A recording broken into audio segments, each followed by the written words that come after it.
নমস্কাৰ আপুনি চাবলৈ আৰম্ভ কৰিছে the dark reality. The dark ৰিয়েলিটিলৈ আপোনাক স্বাগতম জনাইছো। যিসকলে চেনেলটো ছাবস্ক্ৰাইব কৰা নাই অনুগ্ৰহ কৰি ছাবস্ক্ৰাইব কৰিব। ইৰাণত স্কুলীয়া ছোৱালীক প্ৰয়োজন দিয়া হৈছে, কিয় দিয়া হৈছে সবিশেষ জানিবলৈ ভিডিঅ'টো স্কিপ নকৰাকৈ চাওক। ইৰাণৰ 26খনকৈ বিদ্যালয়ৰ কেইবা ডজনো ছোৱালীক বিষাক্ত গেছৰ আক্ৰমণ কৰা হৈছে।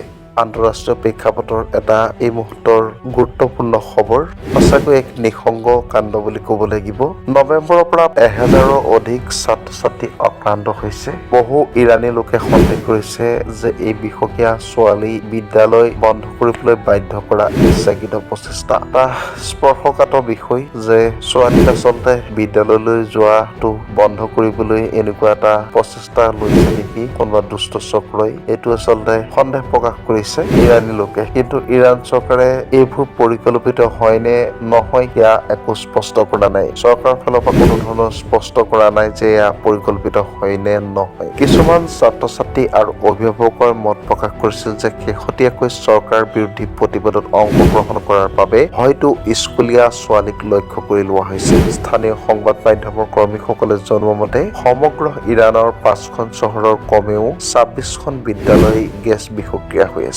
ৰাষ্ট্ৰপতিয়ে বিষক্ৰিয়াৰ মূল কাৰণ বিচাৰি উলিওৱাৰ দায়িত্ব দিয়া স্বৰাজ মন্ত্ৰী আহমদ ৱাহিদীয়ে বুধবাৰে ফাৰ্ছ সংবাদ সংস্থাই 3জন লোকক গ্ৰেপ্তাৰ কৰা বুলি প্ৰকাশ কৰা প্ৰতিবেদনক মিছা বুলি উল্লেখ কৰিছে। লগতে বিদেশী সংবাদ মাধ্যম আৰু ভাড়াতীয়া গোটসমূহে পৰিস্থিতিৰ সুযোগ লৈ মানসিক যুদ্ধ চলাই মানুহক চিন্তিত কৰিব বিচাৰিছে বুলি অভিযোগ উত্থাপন কৰিছে। ইফালে BBC পাৰ্চিয়ানে ভেৰিফাই কৰা ভিডিঅ'ত দেখা গৈছে এম্বুলেন্স বিদ্যালয়ত উপস্থিত হোৱা আৰু ৰাজধানী তেহৰান, উত্তৰ পশ্চিম চহৰ আদাবিল আৰু পশ্চিম চহৰৰ কেৰমানশ্বাহৰ চিকিৎসালয়ত চিকিৎসাধীন হৈ থকা ছাত্ৰ ছাত্ৰী। তেহৰানৰ পূব দিশৰ আন এটা ভিডিঅ'ত দেখা গৈছে এখন প্ৰাথমিক বিদ্যালয়ৰ সন্মুখত ফুটপাথত বহি থকা বহুসংখ্যক ছোৱালী আৰু তাৰ পিছত এগৰাকী মাতৃয়ে গেটৰ ওচৰলৈ লৰালৰিকৈ গৈ চিঞৰি থকা দেখা গৈছে, মোৰ সন্তান ক'ত? এজন মানুহে উত্তৰ দিয়ে তেওঁলোক ছাত্ৰ ছাত্ৰী বিষাক্ত গেছৰ দ্বাৰা আক্ৰমণ কৰিছে। এক হৃদয় বিদাৰক দৃশ্য, নিঃসংগ কাণ্ড।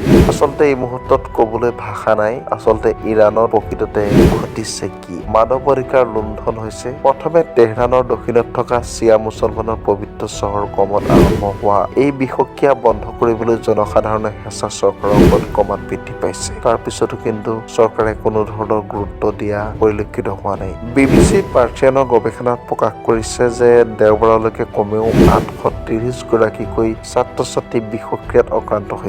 আনহাতে সংসদৰ এজন সদস্যই মঙলবাৰলৈকে কেৱল কম আৰু ব্ৰুজেট চহৰত এই সংখ্যা 1200 বুলি কয়। প্ৰয়োজন আক্ৰান্ত সকলে অসুস্থ হোৱাৰ আগতে টেনজিৰিন মাছৰ গোন্ধ পোৱা বুলি জনাইছিল। ইৰাণৰ সংসদীয় শিক্ষা কমিটিৰ অধ্যক্ষ আলিৰজা মনাদী চেফিডনৰ উদ্ধতিয়ে মঙলবাৰে ফাৰ্ছ কাকতত লিখিছে তদন্তত এই বিষাক্ত গেছত নাইট্ৰজেন থকা বুলি ধৰা পৰিছে। কিন্তু বুধবাৰে ইৰাণৰ আভ্যন্তৰীণ মন্ত্ৰীয়ে সাংবাদিকৰ আগত জনাইছে এটা নিৰ্দিষ্ট ৰাসায়নিক পদাৰ্থ ধৰা পৰিছে বুলি প্ৰকাশ পোৱা বাতৰিবোৰ ভুল। ইয়াৰ বিপৰীতে অভিভাৱকে BBCক জনোৱা মতে মঙলবাৰে তেহৰানৰ উপকণ্ঠ অঞ্চল পাৰ্ডিছৰ কইনাৰ স্কুলৰ ছাত্ৰীক বিষাক্ত দ্ৰব্য সেৱন কৰোৱা হৈছিল। সুৰক্ষাজনিত কাৰণত BBCয়ে পৰিচয় গোপনে ৰখা এগৰাকী অভিভাৱকে কয় যে মোৰ ছোৱালী আৰু তেওঁৰ দুগৰাকী বন্ধুৱে বিস্ফোৰণৰ দৰে কিবা এটা শুনিছিল আৰু তাৰ লগে লগে এটা অপ্ৰীতিকৰ গোন্ধ শুনিছিল।